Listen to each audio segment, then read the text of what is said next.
Buenas tardes a todas y a todos. Por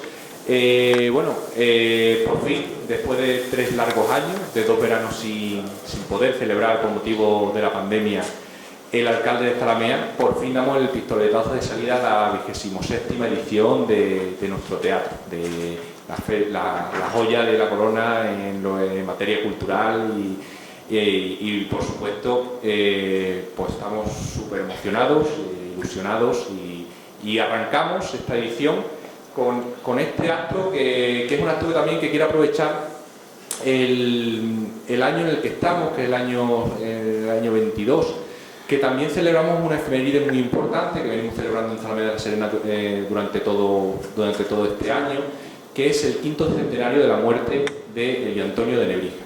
Zalamea, digamos que se puede considerar como la capital o la cuna del siglo de oro, porque aquí en Zalamea primero ocurre un hecho histórico trascendental en 1492, que es que Elio Antonio de Nebrija escribe aquí en Zalamea, en el castillo de Arriba-la-Villa, la primera gramática de la lengua castellana. Y con eso se abre lo que es la etapa más esplendorosa de nuestras letras y de nuestra cultura, el siglo de oro, como digo. Y este siglo de oro se cierra casi 2 siglos después, en 1681, con la muerte de Pedro Calderón de la Barca. Y lógicamente Pedro Calderón de la Barca, si por una de las obras se recuerda, sin duda alguna, es por el alcalde de Zalamea. Me acompañan los responsables de este acto. Primero vamos a hacer una proyección sobre un documental que narra la vida de Nebrija y me acompañan los responsables de ese documental, que son compañeros de Lebrija del centro de profesorado de la localidad de Lebrija. Son todos profesores de secundaria que, de manera porque le apasiona el tema, han hecho un enorme trabajo con pocos medios, con pocos recursos, pero con mucha tonelada de ilusión. Han hecho un enorme trabajo para poder desarrollar este documental que podremos visualizar a continuación. Y después, para cerrar este acto, también contaremos con la representación del entremés Batalla a pluma alzada, interpretado por los alumnos del IES Antonio de Nebrija de la localidad de Zalamea de la Serena, que también narra de forma los hechos más importantes de la vida del humanista, una vida apasionante, una vida que está llena de viajes, de vivir desde Salamanca a Bolonia, Alcalá de Henares, por supuesto Extremadura, y eso será ya para cerrar este acto. Sin duda alguna es un honor que comencemos todas las actividades que hemos preparado para esta edición del alcalde de Zalamea con este acto que rinde homenaje, por un lado, rinde homenaje principalmente a Nebrija, y que se enmarca dentro de todo este fin de semana donde Calderón de la Barca y donde el alcalde de Zalamea son los protagonistas también. Así que, por mi parte, nada más, dar las gracias por haberse prestado a tener este acto, este evento, a los compañeros de Lebrija y, por supuesto, a María Francisca, que es la responsable del entremés del que luego podremos disfrutar, profesora del instituto de la localidad. Por mi parte, nada más. Le cedo la palabra a Javier, ¿vale? Y explicaré un poco, porque luego también vamos a tener una charla coloquio sobre el documental en sí, cómo se hizo y todas aquellas cuestiones que salgan a la palestra en el debate. Javier, todo tuyo. Muchas gracias. Buenas tardes. En primer lugar, en mi nombre, sobre todo de mis compañeros, queremos dar las gracias por la acogida, primero por la invitación, por supuesto, para estar aquí con ustedes, a la señora alcaldesa, a Feli, concejal de Cultura, por su amabilísima invitación y dos motivos fundamentales por los que nos sentimos estupendamente desde que hemos llegado. Estupendamente, yo diría que estamos echando un par de días fantásticos, maravillosos aquí en Zalamea, por 2 razones. Una ligada al trabajo que os vamos a presentar, que tiene una pata fundamental aquí, en la localidad, No voy a avanzar más porque creo que el documental habla por sí solo. Y en segundo lugar por lo que acabo de deciros, ¿no? La amabilidad con la que nos habéis acogido, que hace que estemos encantados, ¿no? Así que muchísimas gracias por esta invitación. Estamos encantados de estar aquí. Mi compañero Miguel Ángel Ahumada, mi compañero José Luis Arriaza, bueno, pues han sido y yo, bueno, tengo la suerte, Javier Tinoco, la suerte de haber participado en el equipo de este proyecto. Un proyecto que para mí ha sido quizá lo más bonito, lo más ilusionante que yo he hecho en mi etapa de profesor dentro del Centro del Profesorado de Lebrija, porque esta iniciativa surge en el contexto del Centro del Profesorado. Por tanto, es una iniciativa de carácter educativo, en origen. Lo que se pretendía era elaborar un material que sirviera de instrumento, de recurso, para que todo el profesorado, en primera instancia, de toda la zona CEP de Lebrija, que abarca pues toda la parte, digamos, sur de la provincia de Sevilla, pudiera disponer de unos materiales relacionados con un personaje absolutamente excepcional, que además no hay, es decir, un personaje como este para la localidad de Lebrija. Lebrija y Nebrija, y no solamente por el propio nombre, están indisolublemente unidos. Lo vamos a poder comprobar a lo largo del desarrollo del documental. Pero este documental estaba hecho con unos medios que son los que disponemos, que son medios muy, desde el punto de vista técnico, muy limitados inicialmente. Me refiero al Centro del Profesorado, porque hemos tenido la inmensa suerte de contar con la colaboración del Ayuntamiento de Lebrija, que desde el minuto 1 colaboró entusiásticamente con la idea, y sobre todo, quiero insistir en ello, con Lebrija Televisión, la cadena local.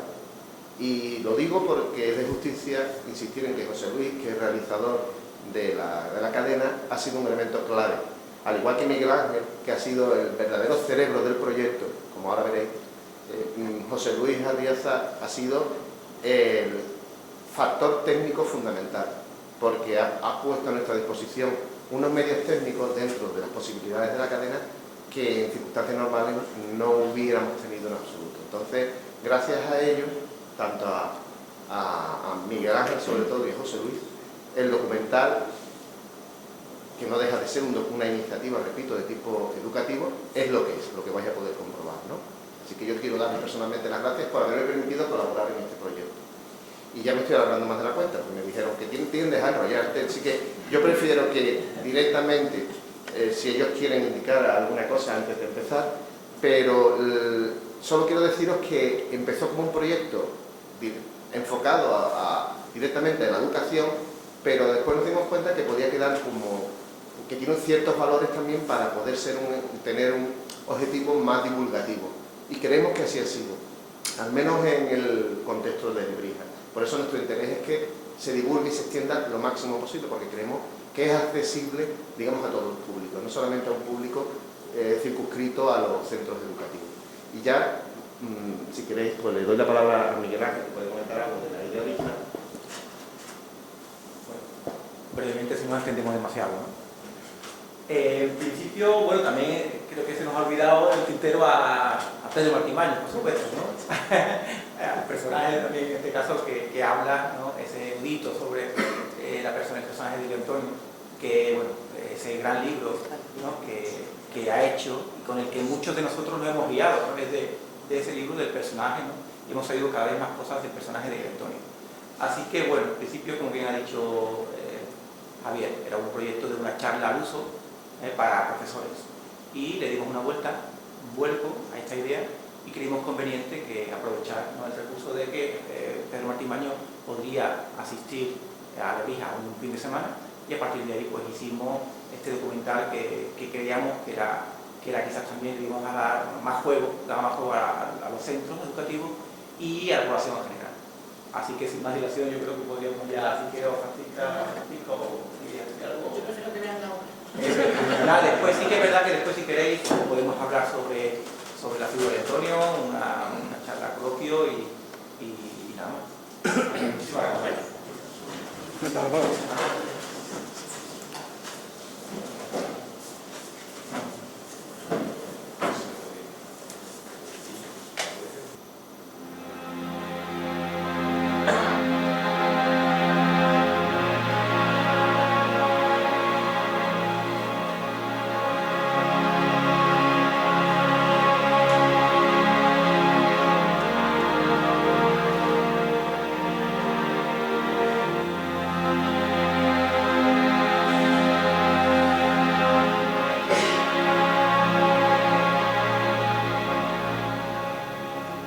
comenzamos la segunda inmersión en la vida de Elio Antonio de Nebrija, recordando que esta actuación ha sido organizada por el Centro de Profesorado de Lebrija, con la colaboración del excelentísimo Ayuntamiento de Lebrija y Lebrija Televisión.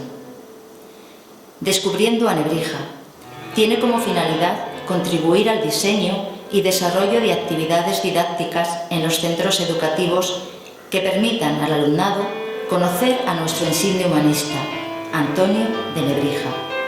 Asimismo, contribuirá a difundir el conocimiento del personaje a la ciudadanía en general. Acompañados de la mano de Pedro Martín Baños, seguiremos explorando los entresijos de la vida de nuestro protagonista. Descubriendo a Nebrija, la pasión de saber.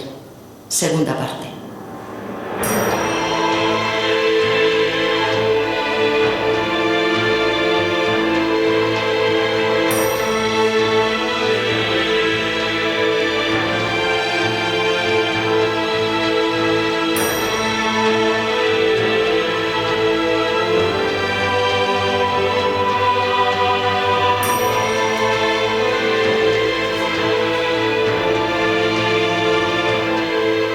Para desarraigar la barbarie de los hombres de nuestra nación, no comencé por otra parte sino por el estudio de Salamanca, el cual, como una fortaleza tomado por combate, no dudaba yo que todos los otros pueblos de España vendrían luego a seme rendir.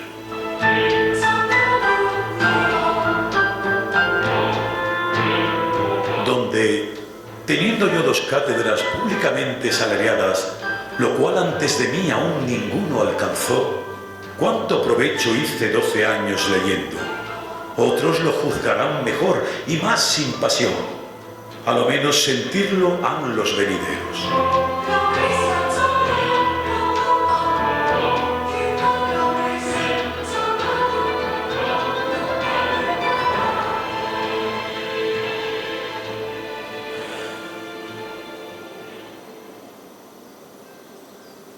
En 1484 accede Nebrija al título de maestro. ¿Qué títulos había en esa época y cómo se accedía a ellos?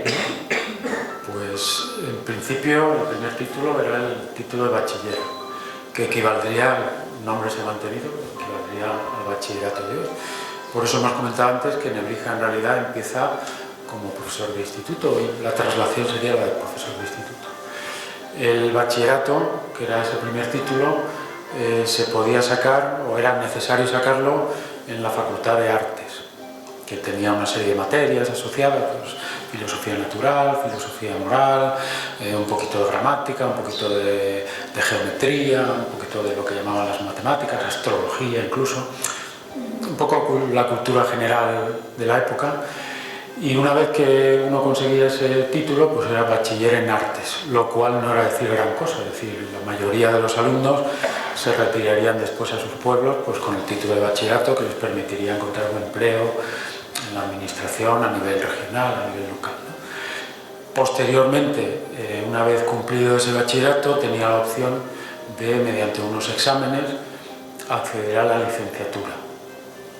Y después estaba el grado, que era en realidad un grado honorífico de maestro o de doctor, que era equivalente. Maestro se utilizaba para las artes, maestro en artes, que es el título que obtiene Nebrija, y doctor se utilizaba para doctor en Derecho, doctor en Teología. La diferencia entre licenciatura y doctorado no era más que económica, es decir, uno podía obtener el título de licenciado y largarse a intentar encontrar trabajo, pero si quería ser reconocido como maestro, lo cual le abría muchas puertas en la propia universidad y en otros sitios, tenía que hacer un desembolso considerable. Era un título caro porque los trámites eran muy caros, trámites incluso anecdóticos, es decir, como pagarle un convite a todos los maestros y doctores de la propia universidad, pagar una corrida de toros, un festejo popular, más luego un dinero que se abonaba a la propia universidad. Él consiguió el título de maestro, se supone que tenía el riñón cubierto más o menos, porque no se conformó con ser un simple licenciado en artes, aunque es verdad que tuvo un recorrido, es decir, hasta el 84 pues tuve un recorrido de 9 años ya ejerciendo en la universidad, que le daría tiempo a conocer, a hacerse con el mundillo del claustro.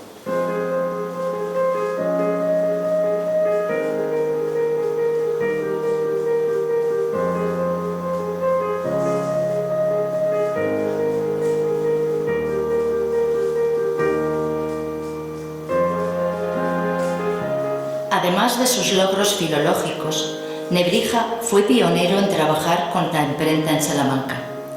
Instalada en la calle Libreros, llamada así porque fue donde impresores y copistas nutrían de textos a los estudiantes. El segundo libro que se publicó en esta ciudad fueron sus Introductiones Latinae.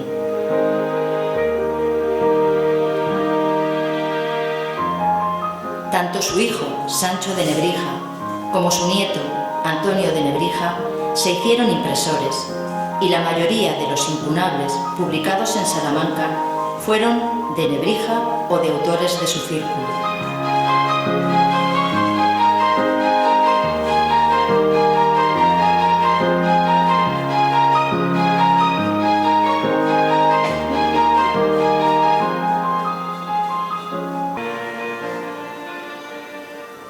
Sobre 1486 aproximadamente, los Reyes Católicos volvían de un viaje a Galicia, ¿verdad? Y se establecieron temporalmente en Salamanca, ¿verdad? Digamos que ahí se puede situar de manera aproximada el contacto digamos, más firme de Antonio de Nebrija con los Reyes Católicos. Sí, ese es el primer contacto real con ese mundo de la corte, probablemente introducido por un personaje que era muy importante en aquella época, que era Fray Hernando de Talavera, era el confesor de la reina, obispo. Es posible que fuera profesor en la primera época en la que Nebrija estaba como estudiante. En fin, que ese personaje introduce a Nebrija en ese mundo de la corte, rutilante, aprovecha que tiene un gran latinista, probablemente eran muy amigos, para ponerle unas pequeñas pruebas de recita un poema de conmemorativo y ahora preséntales otro par de poemitas, para introducir en ese mundo cultural al que los reyes eran muy receptivos. Además, la reina se dice que aprendió latín, quería extender la cultura, y ese es el momento en el que, vía Fray Hernando de Talavera, Nebrija tiene un acercamiento a los reyes importante.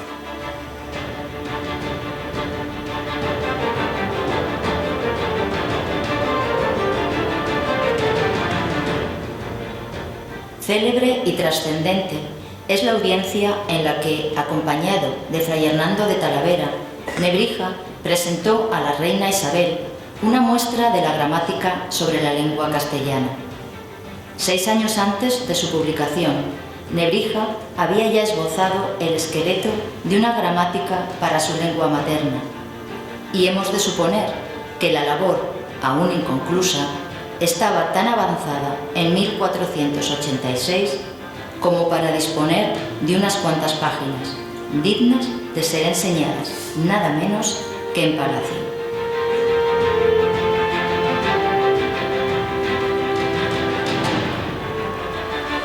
En su prólogo dedicatoria de la gramática castellana a Isabel la Católica, relata que la reina mostró deseo de ver aquel libro y saber de qué trataba. Cuando en Salamanca di la muestra de esta obra a vuestra Real Majestad y me preguntó que para qué podía aprovechar, el muy reverendo padre obispo de Ávila me arrebató la respuesta. Y respondiendo por mí, dijo: para que después que vuestra Alteza metiese debajo de su yugo muchos pueblos bárbaros y naciones de peregrinas lenguas, y con el vencimiento aquellos tenían necesidad de recibir las leyes que el vencedor pone al vencido, y con ella nuestra lengua.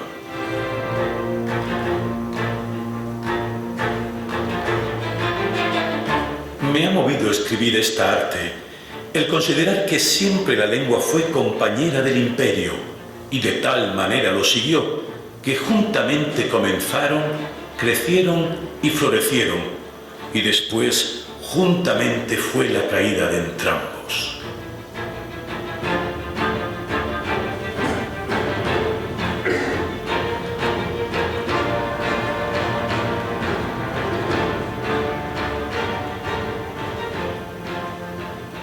En su momento realmente fue la obra de alguien muy adelantado de su tiempo. En su momento fue una curiosidad por la que él apostó. Él era un filólogo de raza y estudiaba todas las lenguas y decidió que la suya propia también merecía una sistematización, que no es otra cosa una gramática que eso. Esa sistematización le da prestigio también. Hasta ahora la gramática era la gramática griega y la gramática latina, que era la que él era profesor de latín. Entonces aplicó todos los conocimientos suyos de la estructura de un idioma a una lengua vernácula de uso común. Es cierto que había poesía, que se escribían crónicas, pero no estaba considerada como la lengua de cultura. Entonces realmente en su época proponer algo así era absolutamente renovador. Bueno, es la primera gramática en una lengua moderna en el mundo. Hay algunos intentos en Italia, pero se quedaron en nada, 4 observaciones. Esto es una gramática pensada desde el principio hasta el final para una lengua moderna. Su idea era efectivamente presentarla a la reina, porque ese dotar a una lengua de una estructura, un prestigio, podía hacer que la reina, que esa lengua se utilizara después políticamente para ser un factor unificador. Era un título honorífico y cambia un poco la forma de entender el hecho de ser cronista precisamente con él, porque hasta entonces los cronistas eran gente de la corte que seguían a los reyes, que tomaban sus notas, que se entrevistaban con uno, con otro, y que luego componían la crónica al dictado, evidentemente, de los reyes, porque si no nos hubieran retirado. Como decía, cambia un poco la óptica, porque a él no le contratan para documentarse, para relatar fielmente qué pasó en esta batalla o en esta otra, sino para verter al latín una crónica previa, dos crónicas, una la crónica de los Reyes Católicos y otra la crónica de la conquista de Navarra. Pero a él le ponen por delante la crónica ya hecha, ya montada, que es la que él tiene que pasar al latín. ¿Por qué? Porque los reyes buscaban una manera de proyectarse hacia el exterior, eran grandes reyes en el contexto europeo, y les faltaba ese toque humanista que Antonio de Lebrija podía aportar perfectamente. Entonces le dicen, traduce al latín esto. Esa crónica era la de Hernando de Pulgar, la de los Reyes Católicos, que había quedado realmente manuscrita, no se llegó a imprimir en su época, y él la traslada a un latín digno de ser presentado en cualquier corte europea, de que cualquier humanista europeo se pudiera documentar sobre los reyes en esa crónica, aunque tampoco se limita a una mera traducción.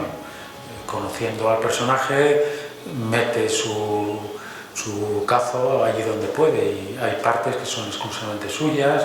Hay una parte inicial muy interesante sobre las antigüedades históricas de España que Hernando de Pulgar no había hecho. Hay algunas cosas que suprime, otras que amplía. De todas maneras es un par de textos, los de las crónicas de Antonio de Lebrija, que están bastante vírgenes, están sin estudiar. Nadie se ha metido a fondo a hacer no existe una edición moderna y no está cotejado el texto original con el texto latino hasta el punto de poder llegar a conclusiones que den para un libro o dos, ¿no? Está bastante virgen el asunto. También he leído en su libro una curiosidad que me ha llamado la atención, y es que él, en la carta de agradecimiento al rey Fernando de su nombramiento como cronista real, hace alusión a que está agradecido de que sea él un personaje, ¿no?, de la época, sobre todo español y no extranjero. Un italiano. Ahí hay dos ingredientes. El primero es que efectivamente se reivindica el humanismo hispano. Todo eso entronca con yo procedo de la Bética, procedo de Lebrija, una ciudad romana, de una prosapia romana innegable, y por tanto los italianos no tienen por qué estar dictándonos siempre si escribimos bien en latín, si no lo escribimos bien. Nosotros aquí somos capaces de hacer también un humanismo patrio, propio. Ese es el primer ingrediente, algo que se produjo en toda Europa también, para contrarrestar ese chauvinismo italiano que era muy fuerte. El segundo ingrediente es probablemente personal, porque otro candidato a cronista era un rival suyo desde los tiempos de Salamanca, de procedencia italiana, ¿no? Muchos italianos llegaron a España para ser preceptores de los reyes o de los hijos de los reyes, para ocupar cátedras, para moverse en ese mundo de las secretarías de los grandes señores, ¿no? Y cuando pasa cierto momento, los españoles empiezan a reivindicar que aquí también sabemos hacerlo, ¿no? Porque en el momento en que este Marineo Sículo, que era el nombre, aparece en España, pues eran navas contadas, Antonio Nebrija y pocos más, los que se defendían en un latín elegante. Cuando pasa una generación, pues ya los españoles son capaces de, entre otras cosas por el magisterio de Nebrija, son capaces de atreverse con este tipo de cosas. Entonces se juntaron las dos vertientes, el hecho de defender un humanismo patrio con ser rival de un italiano que viene aquí a comer el pastel de los humanistas españoles.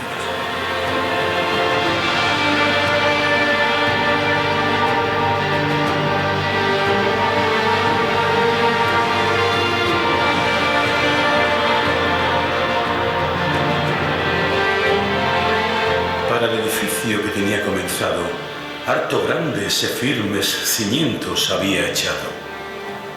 No faltaba ya otra cosa, sino los materiales por donde tan grande obra creciese, lo cual, por una providencia divina, así se hizo.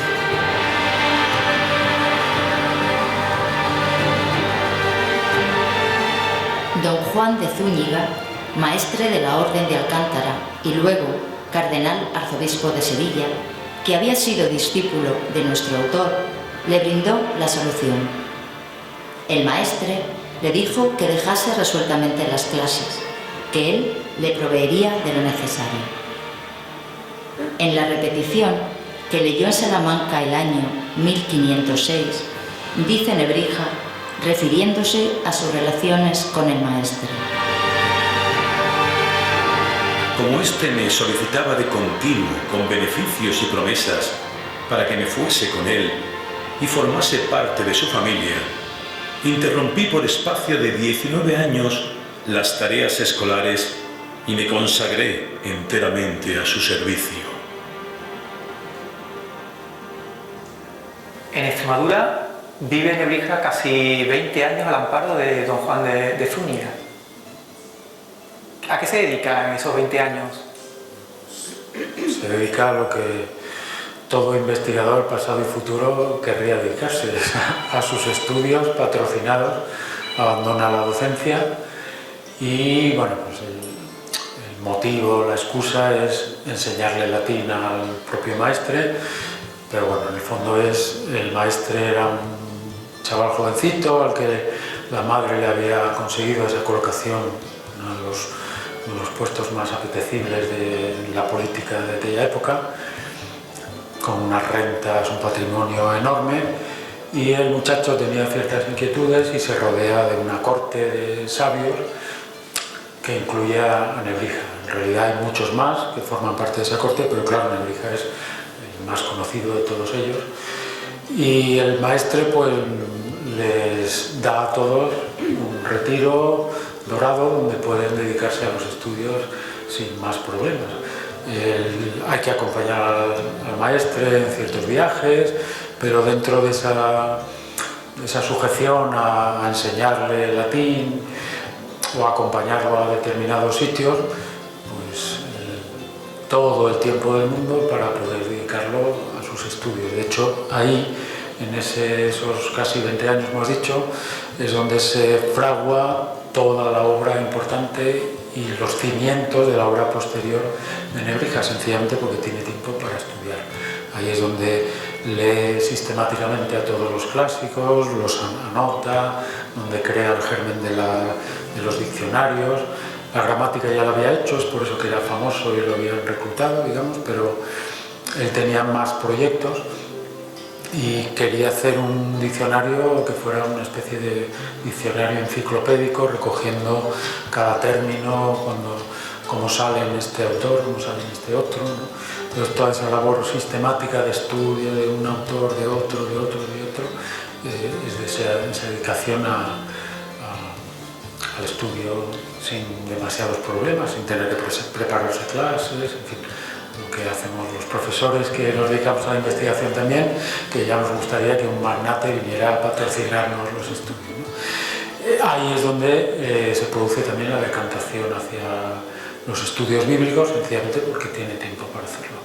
Él cierra un capítulo publicando las gramáticas, la gramática suya fuerte, la latina, la renueva por completo, le añade glosas, comentarios, publica los diccionarios y, además de otra serie de obras, pues empieza a ver lo interesante que es el estudio de la Biblia.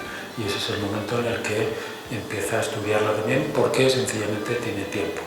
De hecho, hubiera seguido con el maestre pues probablemente toda su vida, pero el maestre, que además fue nombrado cardenal, y hay un breve periodo en el que Nebrija es secretario de un cardenal, el ascenso hubiera sido meteórico, incluso vete a saber si no hubiera acabado en Italia.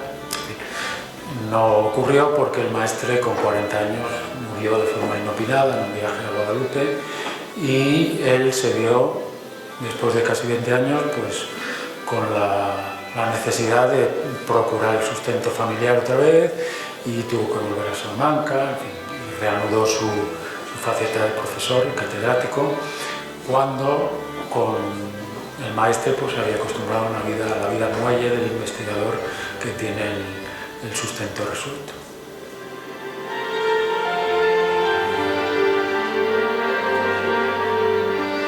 Superados ya los 60 años de edad, Nebrija anda entregado a lo que él considera el más elevado servicio que un gramático puede hacer a la República Cristiana: la adecuada comprensión y la depuración del texto de la Biblia.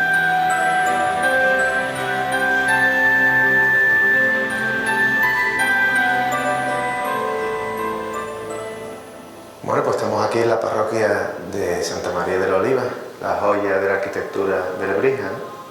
Fijaos qué casualidad que además nos hemos ubicado, de alguna manera casi sin quererlo, en la frontera entre la parte más medieval del edificio y su fase tardogótica y renacentista. Probablemente esta parte estaba en construcción, al menos en parte, cuando estuvo por aquí nuestro protagonista, cuando estuvo por aquí en Nebrija.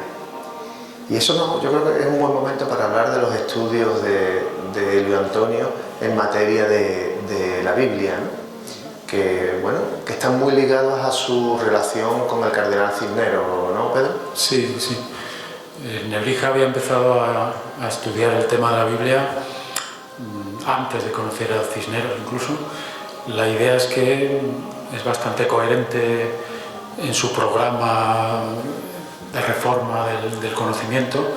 Él quería empezar desde abajo y desde abajo ir reformando los saberes de la época, humildemente. Es decir, él no era teólogo ni era un estudioso del derecho, pero creía que podía aportar algo.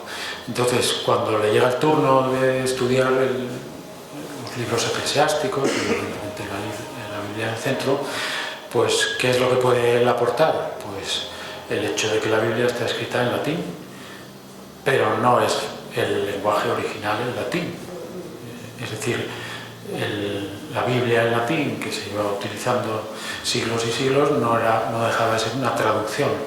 Como toda traducción podía tener errores, los tenía, podía tener frases ambiguas, las tenía, y el proceso de siglos y siglos de copias manuscritas de la Biblia pues había creado muchos errores de transmisión, muchos errores que un copista 200 años atrás había cometido, y ese error se había ido acarreando.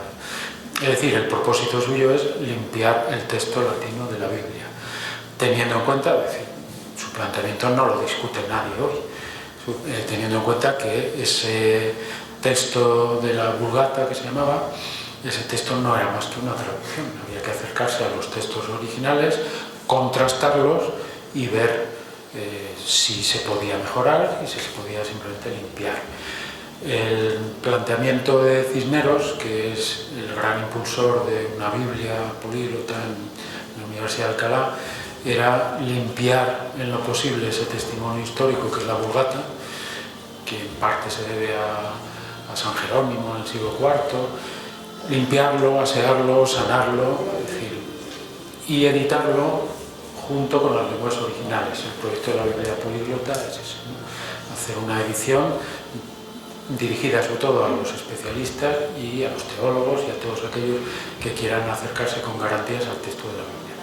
Pero Cisneros no pretendió nunca ir más allá. Es decir, Cisneros quería limpiar ese texto histórico que era más o menos atribuible a San Jerónimo y que tenía un peso importante por sí mismo. Es decir, es un monumento histórico, la traducción que data del siglo IV, incluso en ciertos momentos anteriores.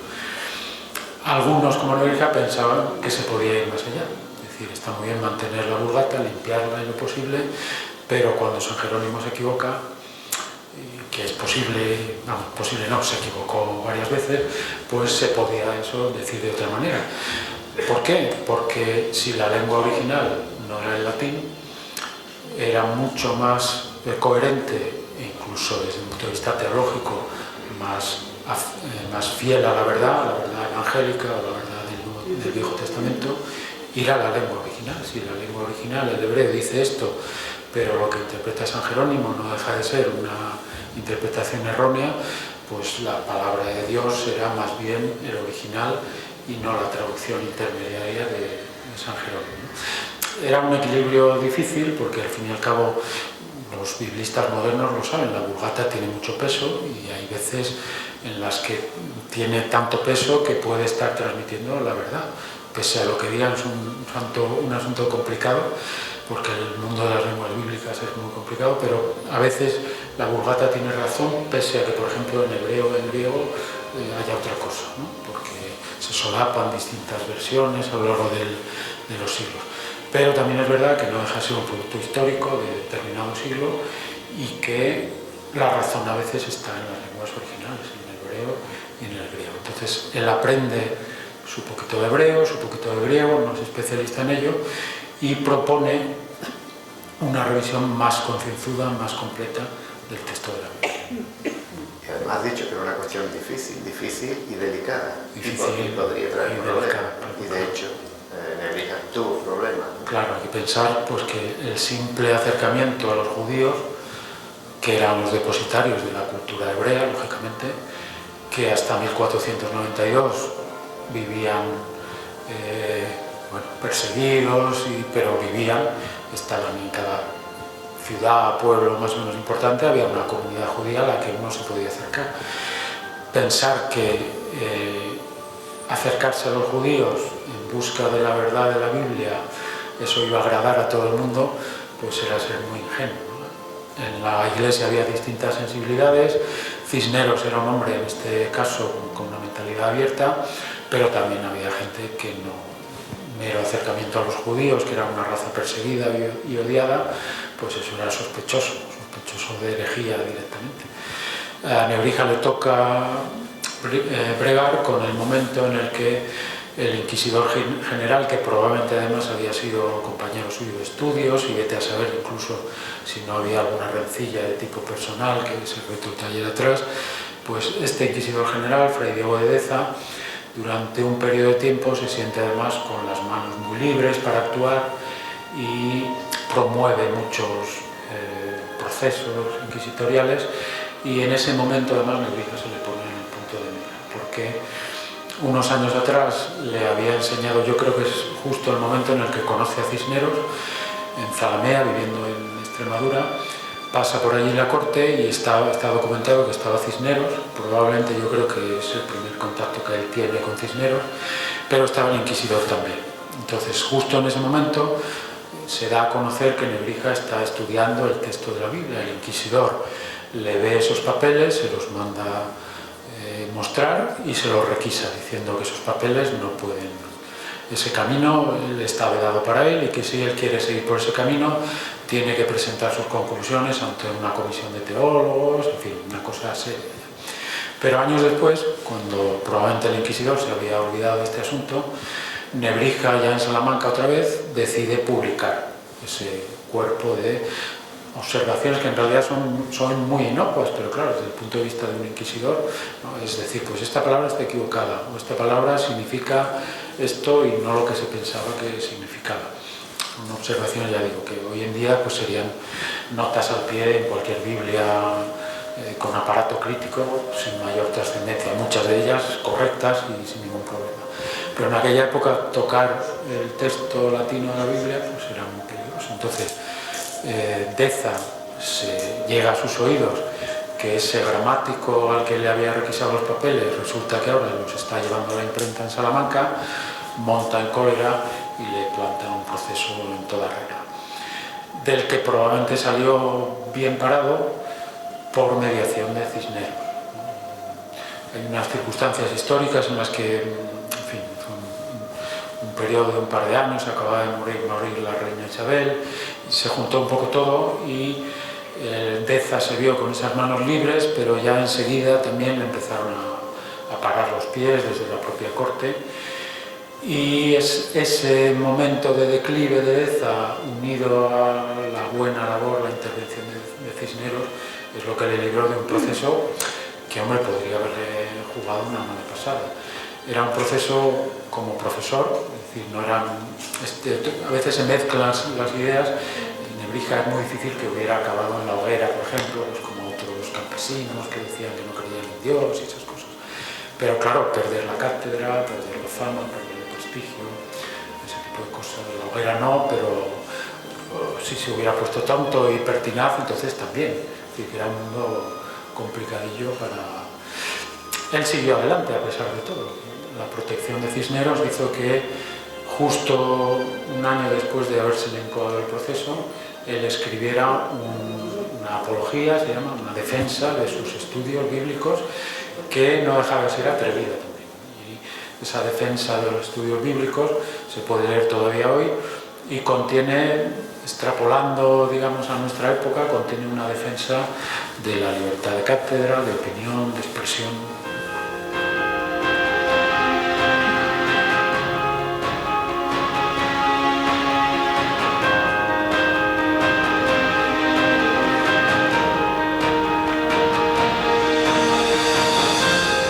Cuando Nebrija hubo de abandonar la Universidad de Salamanca, tras ser derrotado en la cátedra de gramática, se dirigió hacia Alcalá de Henares para pedir asilo junto al gran cardenal Cisneros.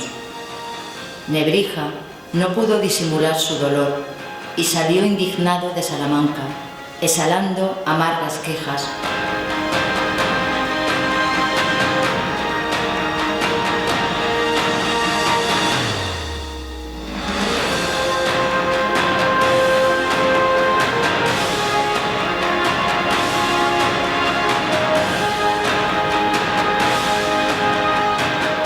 El cardenal le acogió de buen grado.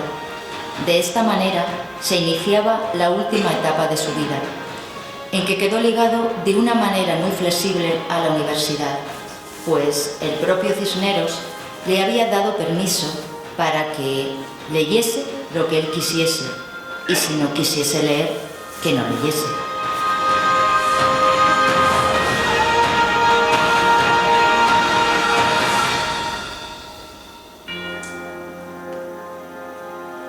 ¿Cuál fue la relación de Antonio Nebrija con Alcalá de Henares, lugar donde finalmente, ¿no?, pasó sus últimos momentos de su vida? Para hablar de Alcalá hay que hablar de Cisneros, que es otro de los grandes protectores de Antonio Nebrija. Cisneros decide fundar una universidad con un toque bastante moderno, con importancia a las humanidades, dirigidas al estudio de la teología, un poco en la línea en la que Antonio Nebrija ya iba encaminado.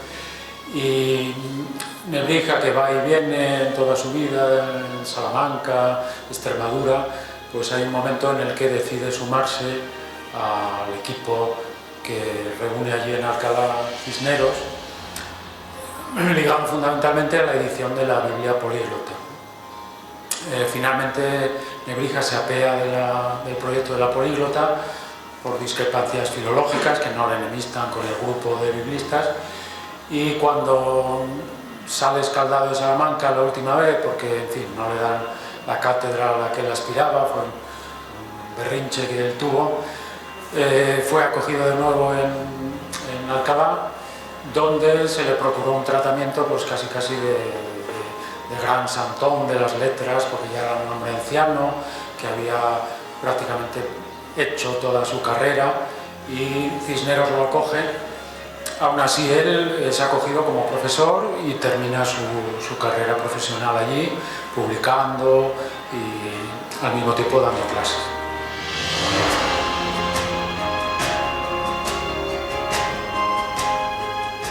Podemos afirmar que Nebrija fue uno de los primeros autores occidentales en reclamar derechos de autor por sus obras, y prácticamente el primero en España.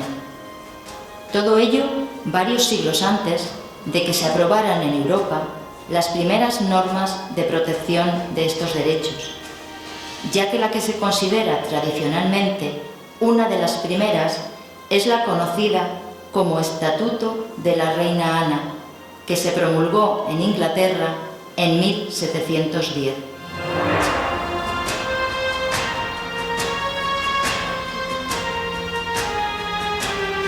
Pedro, y una de las cosas que nos has estado comentando en nuestras charlas que hemos tenido en este recorrido por la vida de Antonio, precisamente es el carácter innovador desde el punto de vista también del negocio. Es decir, Antonio de Nebrija era muy consciente que vivía de lo que publicaba en gran medida, no totalmente, pero en gran medida. El tema, ¿se le puede considerar de alguna manera un antecesor de los derechos de autor? Es uno de los puntos donde hay que reivindicar esta figura, porque está ligado a Alcalá, que hablábamos ahora. Él hace un acuerdo con un impresor que finalmente se asienta en Alcalá, que es el impresor de la Biblia políglota, y con el que él empezó para editar sus gramáticas, porque él se dio cuenta de que la gramática latina era el libro de texto. Peleó también porque fuera un libro de texto extendido. Prácticamente se puede decir que era el libro de texto oficial en toda España. Se usó también en el sur de Francia, es decir, que el mercado era enorme, y él no se contentó simplemente con editar la gramática, que se podía editar en distintos sitios, sino que intentó centralizar esas impresiones a través de un privilegio real y de un impresor de confianza, es decir, estableció un convenio con él, comercial, por el que recibía efectivamente unos emolumentos considerables. Hubo un desencuentro con el impresor que duró unos meses, luego mantuvieron la relación, y ese desencuentro, que se documenta, nos permite ver que efectivamente él quería amarrar lo que le correspondía. Es decir, en este sentido es un personaje moderno. Yo creo que en toda Europa no existe esa defensa tan clara, tan nítida de los derechos de autor como en Antonio de Nebrija. Estamos hablando de principios del siglo XVI, con la imprenta. Bueno, la imprenta llevaba 30 años de rodaje, y él ya se dio cuenta de que eso había que reivindicarlo, y que el autor tenía que percibir y además tenía que tener control sobre su obra. Realmente Antonio de Nebrija parece que responde perfectamente a ese perfil, y uno de esos elementos que además aquí en Nebrija contó pues con el mejor espacio para que se pudiera desarrollar era el perfil de coleccionista de obras de arte antigua, ¿no? Está documentado, ¿no? Ojalá tuviéramos más documentación, pero por ejemplo hay una alusión que hace él mismo a que poseía una colección de monedas romanas. Eso indica que efectivamente es evidente, porque era latinista y porque Nebrija es el enclave romano, ya hemos aludido a él en varias veces, en el que él nace y en el que está acostumbrado a que haya lápidas que salen del suelo porque hay un agricultor que cava una zanja, en fin, ese tipo de movimiento que tenía que existir en la ciudad, de reubicar unas columnas, de coger una estatua y ponerla en otro sitio, ese suelo vivo, palpitante de la Nebrija natal, y su interés hacia las letras, le lleva esa faceta de anticuario de la que ojalá tuviéramos más noticias. Sabemos que coleccionó monedas y sabemos también porque hay a veces hace alusión a tal lápida, tal otra, la recoge, es decir, que esa faceta, que es muy renacentista, está presente en Antonio de Nebrija. Ojalá él hubiera dejado por escrito, por ejemplo, su epistolario, que es una de las cosas que no se preocupó de recoger, porque en ese epistolario cruzado hubieran salido datos de este tipo, ¿no? Ojalá tuviéramos más datos, pero es cierto que la faceta de anticuario es una faceta importante en él.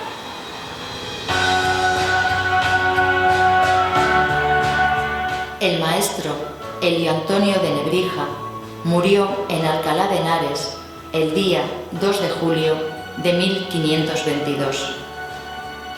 Su espíritu curioso y abierto a toda manifestación del saber llevó a Nebrija a interesarse por las cuestiones más insospechadas y variadas.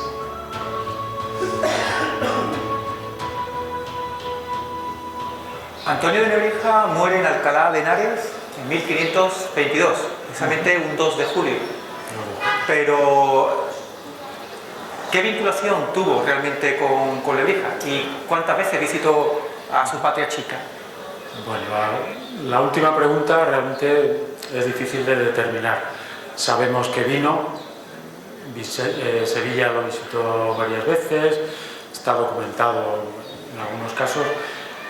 La visita a Nebrija es muy probable todas las veces que tuvo ocasión, no hay documentada nada. Es verdad que su hijo, como comentamos antes, estuvo aquí en Nebrija arreglando unos cuantos papeles, pero yo no he logrado documentar la visita del padre a su tierra chica. Ahora, que vino, evidentemente. ¿Cuántas veces? Pues todas las que, yo creo que todas las que pudo estar cerca de Sevilla, seguramente se vino aquí a Nebrija. Y con respecto a la primera pregunta, pues a pesar de que salió un jovencito con 15, 16 años y no volvió más que de visita, la vinculación que mantiene con el pueblo es curiosamente muy estrecha y de una manera, yo creo que sentimental. Todos los humanistas buscaban un nombre de guerra, digamos, y era muy típico, lógicamente, adquirir el nombre de la localidad de la que uno procediera, no era una regla tampoco, y él eligió ese nombre, pero además lo mantuvo conscientemente, y digamos que hizo bandera de ese Nebrisensis, que luego se transformó en Nebrija de otra manera, legó ese apellido a sus herederos lo admitieron ya como apellido propio, o sea, como apellido de linaje, no gentilicio como era el del padre, sino un apellido de linaje. Es decir que desde un punto de vista, yo creo que emotivo, Nebrija para él era un lugar de referencia. Desde el momento además en que se da cuenta de que Nebrija es una ciudad importante, romana, él es un humanista, el pasado romano pues él le legitima, pues se da cuenta de que procede de la Bética, que es uno de los primeros lugares en ser romanizados de Hispania, y de un lugar que está documentado y que tenía una cierta historia detrás. Es decir, que él, yo creo que llevó a gala desde el principio hasta el final el hecho de ser de aquí de Nebrija.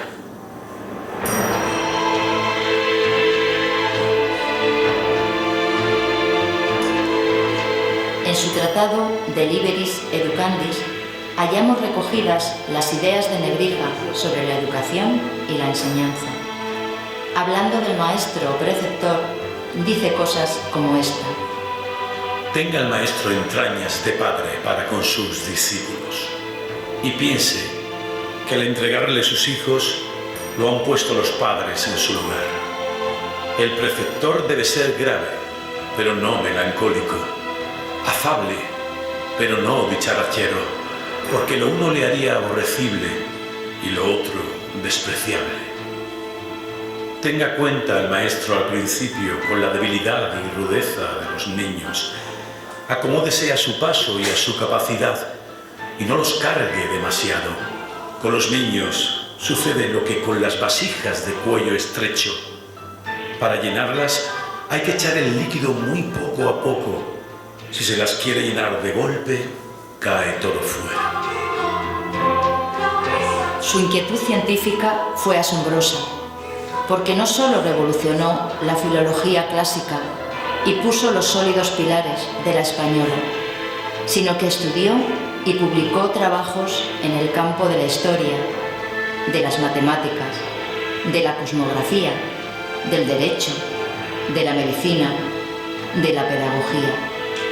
Pero la fama de filólogo eclipsó sus otras actividades científicas, cuyas aportaciones, poco a poco, se van poniendo de manifiesto. Mucho debo a mi patria, pero más me debe ella a mí. Ella me dio esta vida mortal. Yo la he hecho a ella inmortal con mis estudios. Por eso no me digas que soy un ingrato, pues si me hubiera quedado aquí sin hacer nada, tú hubieras quedado en la oscuridad, quizá por muchos años, y mi nombre no sería conocido, mientras que ahora, gracias a las letras que he aprendido, vivimos los dos en la memoria de los hombres y seremos famosos por muchos siglos.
¿Cómo se atreve? Yo soy Aelius Antonius Nebrisensis y durante toda mi vida he aspirado nada menos que a desterrar de la cultura española la barbarie, a limpiar la lumbre que oscurece los espíritus. Y ustedes no son más que unos... No, señor, lucho contra su estrechez mental disfrazada de sabiduría. No, no. Señor, despierte. Ya tiene otra pesadilla. Pero... Señor, se ha vuelto a quedar dormido trabajando. Usted ya no está para trabajar tanto. Pero bueno, ¿quién te crees que eres tú para reñir? Que no le riño, señor, pero hay que descansar, todos, y más a su edad. ¿Qué son esos gritos? Su señor padre usted, que ha tenido otra vez sus pesadillas, todo el día dándole vueltas a la cabeza, es que no la deja descansar. Padre, todavía trabajando, es que no tiene descanso. Ya termino, hijo. No me molestéis. No puedo dejar la gramática y el diccionario sin acabar. Ya lo haré yo, padre. Déjemelo a mí. Usted tiene que descansar. Descansaré cuando termine. Ahora, haced el favor de salir de mi habitación ahora mismo y no se os ocurra tratarme como si fuera un niño. Pero señor... Os he dicho que os marchéis. Prometo terminar esto y descansar. pero soy consciente del paso de la vida. Mi tiempo se agota, pero tengo tanto por hacer. Por eso debería delegar, padre, delegar. Si yo delego, hijo, yo delego. ¿Acaso enseñar no tiene algo de entrega, de confianza, de poner en manos de otros lo que tú ya sabes? Ahora, por favor, dejadme solo. Está claro que a tozudo no te gana nadie. Le traigo una sopita, calentita. Sal de mi habitación ahora mismo.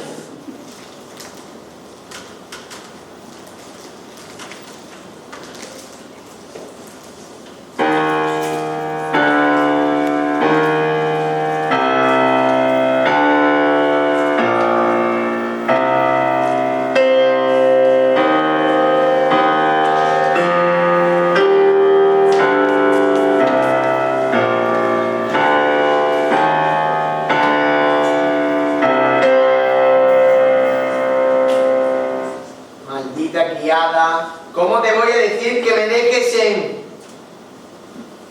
¿Pero quién eres tú? ¿Otra visión de mi débil cordura o el delirio último de mi pobre razón? Yo te conozco, claro que te conozco. Te he estado venerando durante toda mi vida. Pero, ¿qué haces aquí? ¿Vienes a por mí? ¿No ves que no puedo irme? Tengo tanto por hacer. Elio Antonio, tú no te libras, pronto acabará todo. Ha pasado todo tan rápido.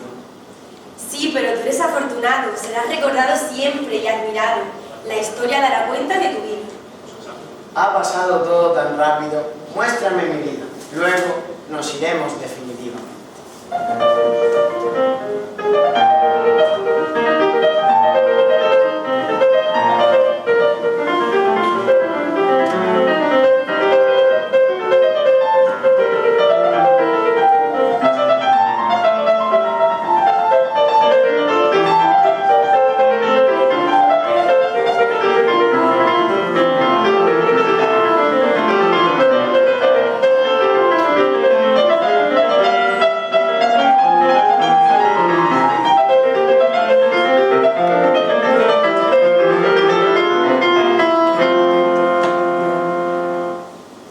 Mira, fuiste un niño muy feliz. Muy feliz. Lebrija era una ciudad maravillosa para vivir, para jugar, para aprender. Con su glorioso pasado, la Nabrisa romana. Quizás fuese infancia rodeada de restos romanos lo que inclinó mi mente al estudio del mundo latino. Alguien dice que en Lebrija hay una vivencia íntima de la historia. A pesar de marchar con tan solo 15 años, nunca rompí mis vínculos con Lebrija. Estuvo en mi nombre para siempre, Elio Antonio de Lebrija. Háblame de tu familia, de tus padres, Juan Martínez de Gala y Catalina Martínez de Jarana. Mis padres eran cristianos viejos, agricultores de digna y pudiente condición. Ellos me dieron todo el amor que un hijo puede necesitar. Bueno, a mí y a mis muy caros hermanos y hermanas, Juan, Antonia, Martín. Mi muy amado hijo, os he reunido hoy aquí porque vuestra madre y yo estamos preocupados por vuestro futuro. Tú, Juan, como hijo mayor, estás destinado a seguir mis pasos en Lebrija. Así sea, padre, eso es lo que más así. Bien sabes que los Calas y los Aranas siempre hemos ocupado los principales cargos sobre los que sustentar el gobierno del municipio.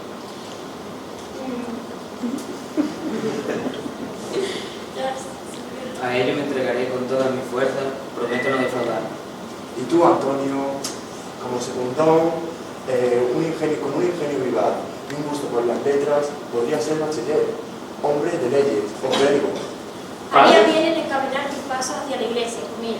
Con todo mi respeto, tengo buen gusto por el leer y escribir, y con los estudios del latín y la lógica aquí aprendidos podría llegar a bachiller, que es lo que más deseo. Me gustaría marchar a Salamanca. La Atenas castellana.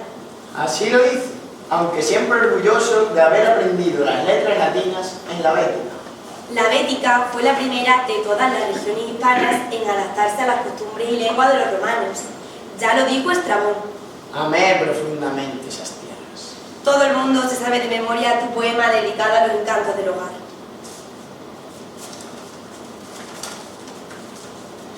Salve casita mía, vosotros también, dioses titulares y penantes, testigos de mi nacimiento, Aquí respiré el primer aliento vital y abrí los ojos a la luz.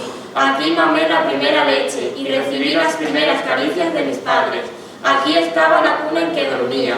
Aquí me cantaba mi madre para que me durmiese. Aquí me colgaba del cuello de mi padre y era dulcísimo peso para él y carga dulcísima para el regazo de mi madre. Aquí me arrastraba por el suelo. En esta pequeña era comencé a andar a gatas, sosteniendo en mis tiernas manos. Aquí comencé a hacer pinitos. Aquí le decía con mi media lengua 3 veces a mi madre, agitando el sonajero. Estas paredes me vieron jugar con otros niños y me vieron perder y ganar a las nueces. Aquí jugaba a la guerra montado en una caña larga que hacía de caballo, pero mi juego predilecto era la peonza.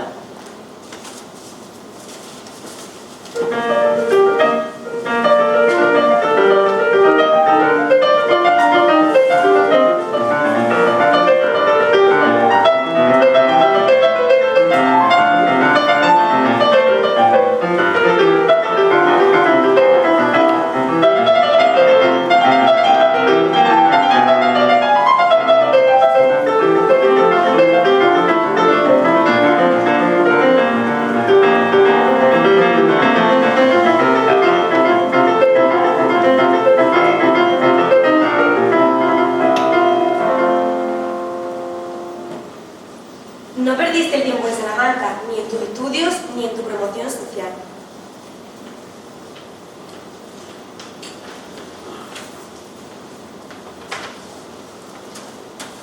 Antonio, deja ese latín por un rato, nos vamos a armar por las calles. Hemos quedado con unas mujeres en la taberna y Jaime lleva la vihuela. Anda, vete, María ha preguntado por ti. Compañero, te lo agradezco, pero tengo que acabar estas transcripciones para el profesor Pedro Martínez de Oscar. El profe de filosofía moral. No consiento que hable así de don Pedro. Sus estudios... Perdona, Antonio, no te quería ofender, pero es que no levantas cabeza del estudio. Eres joven, diviértete un poco. Esta es mi diversión.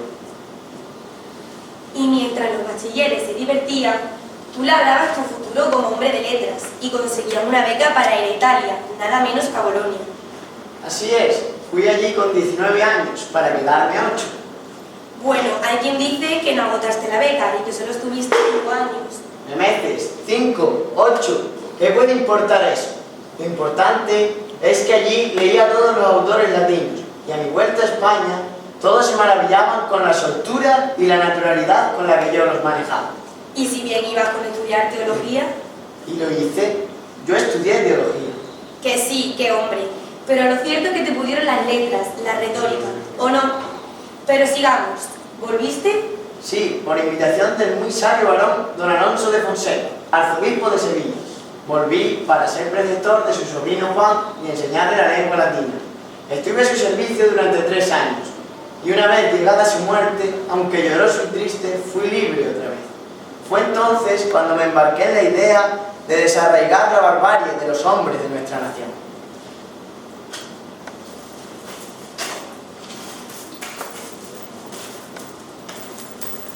Y el nebrija este se creerá que como ha estudiado en Italia va a venir aquí a quitarme el sitio, a mí, que tengo todas las tierras de España a mi servicio. Lo lleva claro, no le va a resultar tan fácil. Ella, barbarie, despliega sus cortes, envía las 2 alas de su ejército con generales gemelos, ha dado el mando de la parte derecha a Barbarón y de la izquierda a Solecón. Ay, pero yo fui más fuerte, Vidi Vinci. Y ella, repelida por mi Marte, cambió su rumbo hacia otras regiones del orbe. Cambió su rumbo para siempre jamás. Llegaste allí, a Salamanca, a darte las del listillo y a ponerte en contra a los profesores de todas las asignaturas. Al de Derecho Civil y Pontificio, al de Filosofía, al de Medicina. Claro, como decías que lo tuyo, que era la gramática, era la más importante para comprender el resto, tenías que quedar tú siempre por encima, riéndote de la ignorancia de tus colegas. Pero es que la gramática tiene jurisdicción sobre todo lo demás. Todo se explica usando la lengua. La lengua es lo esencial, y muchos así también lo comprendieron. Tuve también defensores a ultranza. Caballeros, mi nombre es Elio Antonio de Nebrija. Mi oficio es ser gramático y mi trabajo, estudiar, escribir y enseñar. Hay 2 cosas que les quiero trasladar, y si eso consigo, mi esfuerzo habrá merecido la pena. la pasión por el conocimiento y el deseo de formarse personal y profesionalmente en la universidad. Pues me extraña que lo piense, porque algunos profesores creen que el latín no sirve para nada. Escúchame, Tomasa, no voy a permitir que esos profesores mediocres que se refugian en la verdad absoluta de sus conocimientos crean que tienen la razón. Serán sabios en cuanto a filósofos y científicos, pero resultan torpes y balbucientes al querer expresarse en latín y carecen del conocimiento de los autores clásicos que sería de desear. O algunos profesores dicen que usted es un engreído. Llevo luchando toda mi vida por recuperar el latín culto que hablaban Cicerón y Quintiliano y que se está perdiendo a favor del habla vulgar. Ya, pero nosotros lo que vamos a utilizar es la lengua de hoy, la tendremos que aprender bien. ¿Para qué queremos saber latín? La cuestión es que no podemos permitir el desconocimiento de la lengua latina, porque en ella está fundada nuestra religión, más aún el derecho civil y canónico, la medicina. Ah, claro, y por eso los de derecho no se enteran bien de lo que dicen las leyes. Efectivamente, y los médicos no leen a dos lumbres de la medicina, Plinio II y Cornelio Celso. Me propongo demostrar que la ignorancia imperante en todas las ciencias puede combatirse con el arma de la gramática. Pues algunos se acusan de dárselas de... ¡Alto ahí! Yo no imagino desvaríos, no hago suposiciones y no interpreto conjeturas. Yo deduzco con razones muy firmes, con argumentos irrefutables y con demostraciones que no dejan lugar a dudas.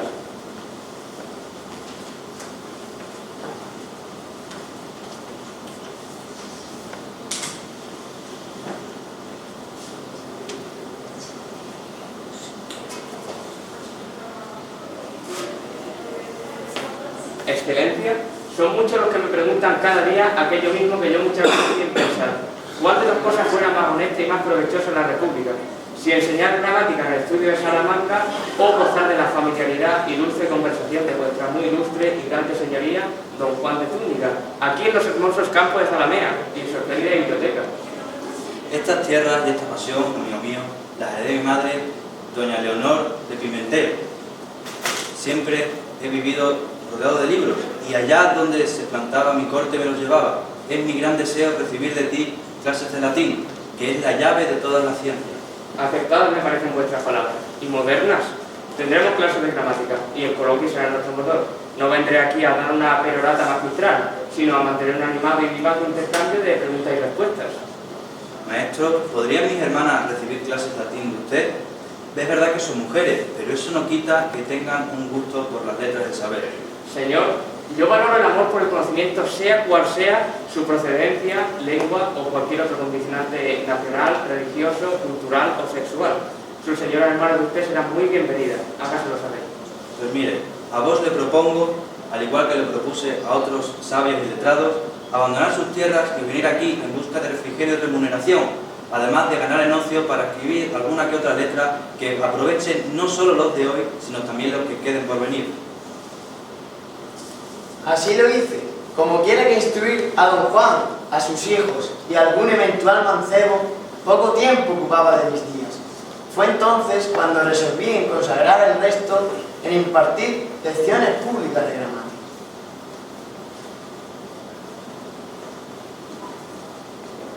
Una vez fallecido don Juan, ¿volviste a Salamanca?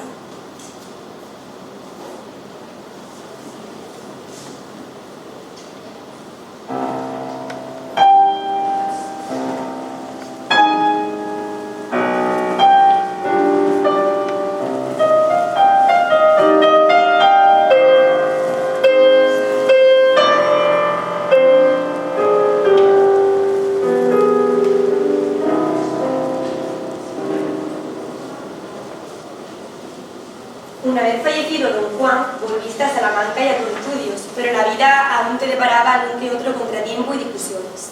Sí, querida amiga. Llegados a este punto, puedo decir que mi único orgullo es este, el más noble servicio que un simple gramático puede hacer a la República Cristiana.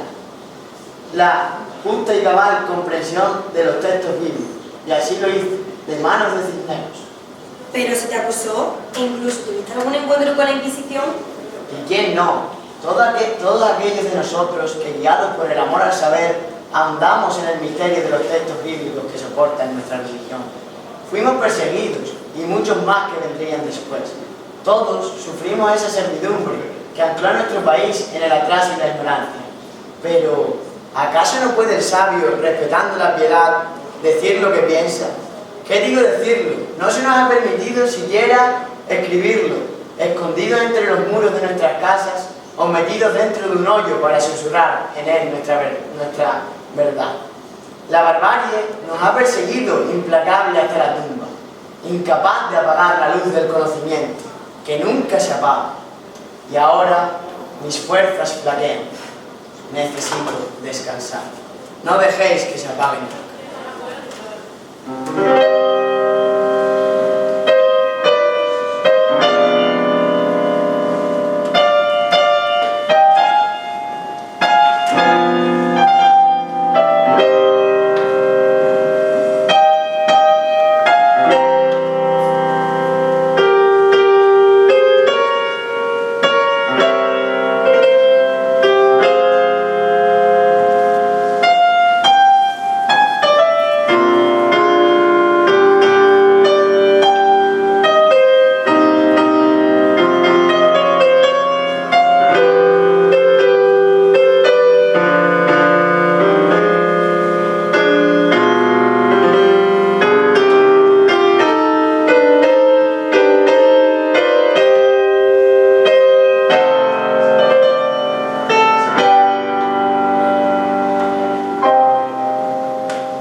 Bueno, vamos a ir cerrando el acto. La verdad es que ha sido tanto el documental como después la obra de teatro con lo que nos ha deleitado los alumnos del instituto. La verdad es que ha sido estupendo y ha servido también para conocer un poco más en profundidad a un personaje que tiene tanto por descubrir, que es tan desconocido en cierto modo, y que sin duda alguna todos los que hemos estado hoy aquí presentes nos vamos con mucho más conocimiento e información sobre el Antonio de Nebrija. Como ya hemos quedado, aunque ya se nos ha hecho un pelín tarde, siempre se va con retraso en este tipo de eventos, y bueno, y estamos a una hora del estreno del alcalde de Zalamea. Simplemente, bueno, si quieren tomar la palabra los responsables de tanto Miguel Ángel, Javier como José Luis, o si tiene alguien del público alguna duda, alguna cuestión que formular, pues estamos abiertos a cualquier tipo de cuestión. Le doy paso a ellos y bueno, a ver si se anima. Bueno, una cosilla que no dijimos antes es que, primero, antes de nada, ¿no?, darle de buena a los chavales y al profesorado que ha trabajado con ellos, porque la verdad es que, bueno, nosotros que nos gusta tanto el personaje de Antonio, pues hemos visto, ¿no?, reflejado esa vida en pequeños episodios, pero una maravilla. Y esperemos veros en Nebrija en octubre, así que estáis invitados, por supuesto, y seguramente, pues, vamos, estoy seguro que le va a encantar también a nuestro alumnado, a nuestro público. Por otra parte, hemos estado viendo la segunda parte del documental, ¿eh? Había una primera, pero claro, se hacía demasiado extensa estas sesiones, así que bueno, hemos puesto la segunda con esos 5 minutos diríamos, ¿no?, un poco de repaso del primer documental. Y nada más, veis también que bueno, buscamos muchas localizaciones de Nebrija, muchos motivos, diríamos, lugares simbólicos, ¿no?, de nuestra Nebrija, de nuestra ciudad natal, porque queríamos también no solo descubrir la figura de Antonio, sino también un poco vender, ¿no?, nuestra ciudad tal como hoy en día está. Así que, bueno, era una invitación más a que algún día, no sé si algunos de vosotros, como nos ha comentado, habéis estado allí, y esperemos, ¿no?, y esperaremos seguramente vuestra visita, y seguro que disfrutaréis muchísimo de de nuestra ciudad. ¿Vale?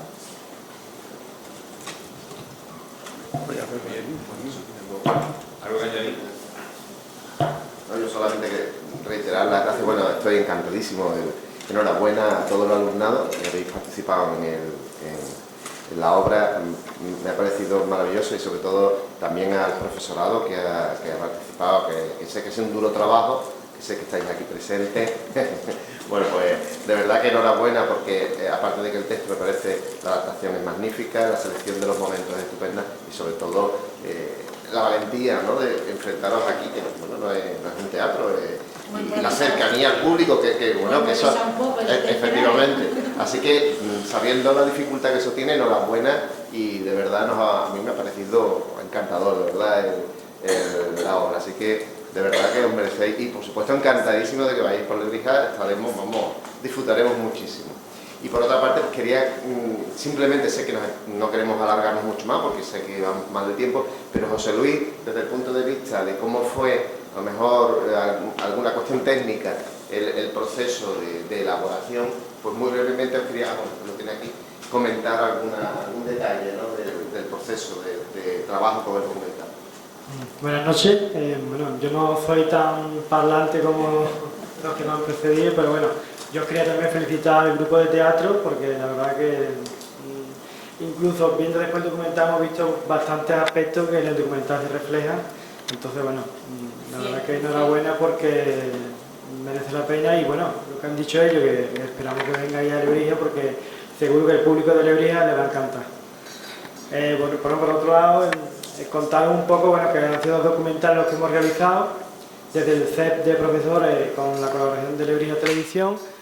Ha sido un trabajo totalmente altruista, que hemos hecho una producción con coste cero, que la verdad que eso también yo creo que tiene un mérito bastante importante a estas alturas de lo que estamos viviendo. Entonces, bueno, lo hemos hecho con muchísimo cariño. Empezamos haciendo un proyecto, originalmente una especie de charla videográfica, pero vimos que el contenido merecía la pena hacer un par de documentales. En principio era uno, vimos tanto contenido que decidimos hacer los documentales. Entonces, la grabación de lo que es el protagonista, que es Martín Baño, que se prestó totalmente. En principio íbamos a grabarlo en una sola tarde era, pero se alargó también por el tema de inclemencia del tiempo. Veis que está con chaquetones, porque esto fue grabado en la parte de invierno. Lo pospusimos también para el siguiente día. Entonces toda la grabación está hecha tan solo en dos grabaciones, que la verdad que bueno, que es bastante complicado a nivel técnico porque también las inclemencias del tiempo hicieron que de la suya. Entonces bueno, vimos que el resultado de la grabación fue tan extraordinaria a nivel de contenido que decidimos por parte de los tres que teníamos que hacer algo con cierta envergadura para también, bueno, en principio era una unidad didáctica para los centros escolares y demás, pero se nos fue de las manos. Poco a poco y nos fuimos con el personaje tan metido dentro que decidimos de que bueno, había que hacer darle un poquito más de empaque para que también tuviera una trascendencia en la historia, bueno, y queda ahí, los documentales quedan para cuando se quiera conocer al personaje, bueno, un poco más se pueden acercar hacia él. Un personaje que ya veis que trasciende a toda la zona casi de España, desde el extranjero.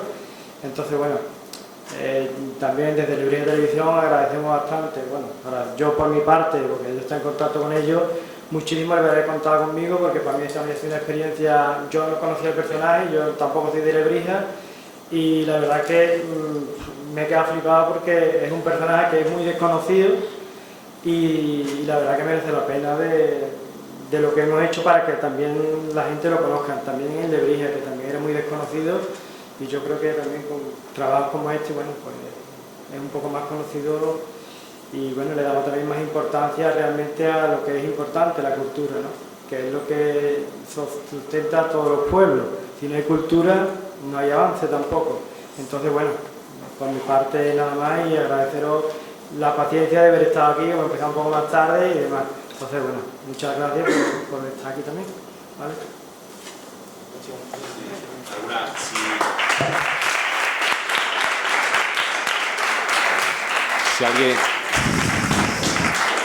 Si alguien tiene alguna cuestión breve que formular a la mesa, ¿vale? Pero que sea breve, por favor, que nos tenemos que ir. Muy breve. Buenas noches. Adelante, Buenas noches. Simplemente quiero... Primo, que es que levantó el chico aquí la mano. No, Antonio José primero y luego la otra mano de Fernando. No, simplemente le quería pedir a los miembros que han venido de Lebrija a ver qué os parece la reflexión que voy a hacer. Normalmente una persona se le reconoce por lo que hace y dónde lo hace, o sea, dónde se hace y dónde se pasa.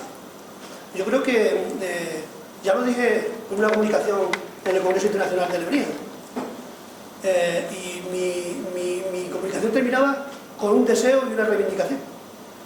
El deseo en el que llevamos esta asociación, yo soy miembro de la Asociación Cultural Artística, llevamos muchísimos años trabajando por y para que la figura de Lebrija tenga el valor que merece en la historia, y pensaba yo que este año del 5º centenario iba a valer para eso, pero me estoy dando cuenta que aquí cada uno nada más que arrima el agua a sus sardinas. Se están escribiendo infinidad de libros, unos para vender se meten y los despellejan a Lebrija, otros los documentales que se hacen cada uno lo ve desde el punto partidista o localista de donde sale el documental, y de verdad, se lo dije a Eva Pérez cuando fuimos invitados por el alcalde, nosotros pertenecíamos a la comisión del 5º centenario de Lebrija y a nivel de los demás pueblos que participaban en dicho evento, y les dije en un acto que lo invitó precisamente el alcalde de Lebrija, de la entrega de premios a los alumnos por un concurso que había hecho en los institutos y en los colegios de Lebrija, y para clausurar ese acto fue Eva Pérez, la directora general del libro, o algo así, de la Junta de Andalucía, y nos comentó, dice, estoy escribiendo una novela sobre la vida y la obra de Elio Antonio de Lebrija, y entonces ahí dio unas pequeñas pinceladas de lo que había recabado de información, y mi sorpresa es que Zalamea no aparece por ningún lado. Y entonces, cuando terminó el acto, le dijo a Pepe Barroso, y Pepe Barroso, a favor de presentarme a Eva. Me presenté y le digo, mira, Eva Pérez, te voy a decir una cosa, y os lo podéis tirar por donde lo tiréis. Yo, lo más importante que ha hecho Lebrija en su vida, lo ha hecho en Extremadura, y más concretamente en Zalamea de la Serena, donde estuvo 14 años, y por lo que es conocido mundialmente, escribió la primera gramática castellana, y los diccionarios. Y de verdad, es que, como te he dicho anteriormente, en mi comunicación decía un deseo y una reivindicación. El deseo era ese, de que se pusiera en valor la verdadera valía trascendental y mundial que tiene la figura y que para mí tenía que estar en el podio de los intelectuales mundiales, y la reivindicación era que para cuando el mundo académico reconociera una vez y se dejara de ningunear a Extremadura y concretamente a Zalamea de la Serena como cuna de la gramática castellana. Esa es mi reflexión. Yo comparto.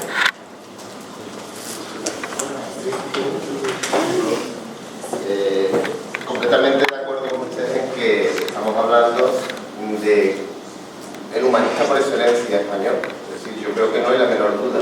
Y yo diría, me voy a atrever a ponerlo al nivel de un Erasmo de Rotterdam. Yo creo que es el Erasmo español, sin duda. Y que además ha estado reconocido. Ese es quizá el motivo de mayor tristeza en este momento, porque yo comparto parte de su inquietud. Y es que fue reconocido como tal en su momento. Es decir, hemos escuchado sus palabras, pero en su momento en vida incluso. Aunque fue en momentos tratado injustamente, pero él era reconocido como uno de los grandes genios de la cultura española en su época. O sea, él lo vivió. Y como tal, él se define, él lo dice, sin pudor. Esa es una cuestión. Pero vivimos en tiempos muy complejos. Vivimos tiempos muy complicados, como dicen, tiempos líquidos, ¿no?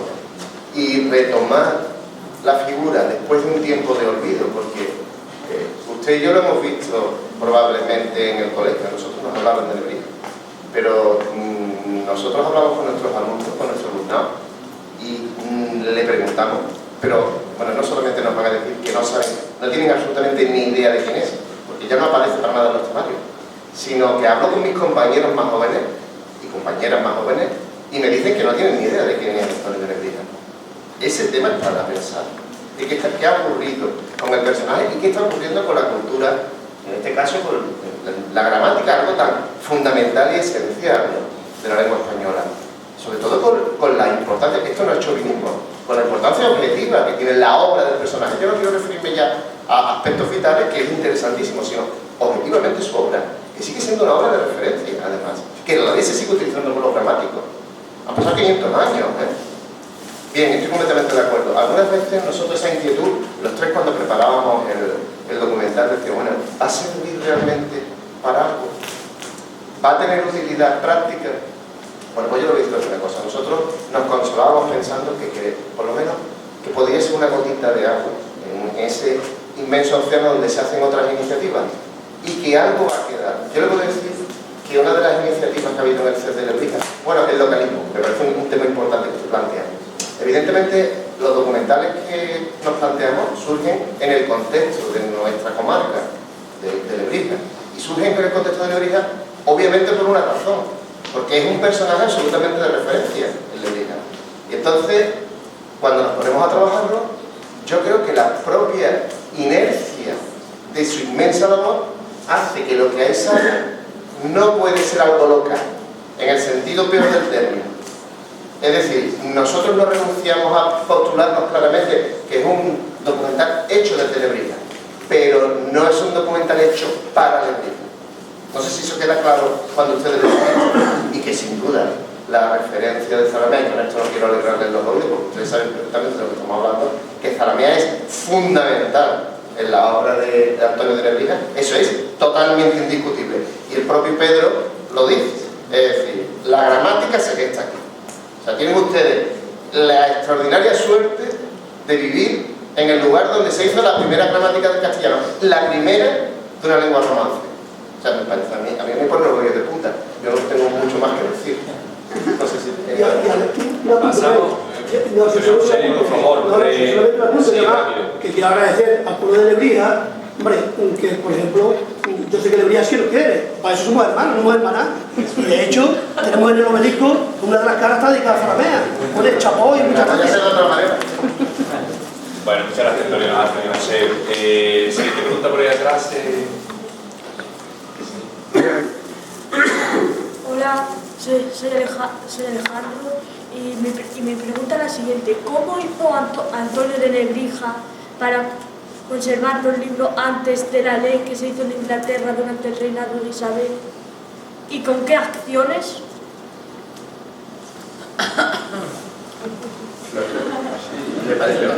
¿Lo estás relacionando con el tema de los derechos de autor? Es que no... Sí. Vale. Lebrija se adelanta en muchísimos aspectos, ¿no? a su tiempo, en muchísimos. Y uno de ellos es en los derechos de autor.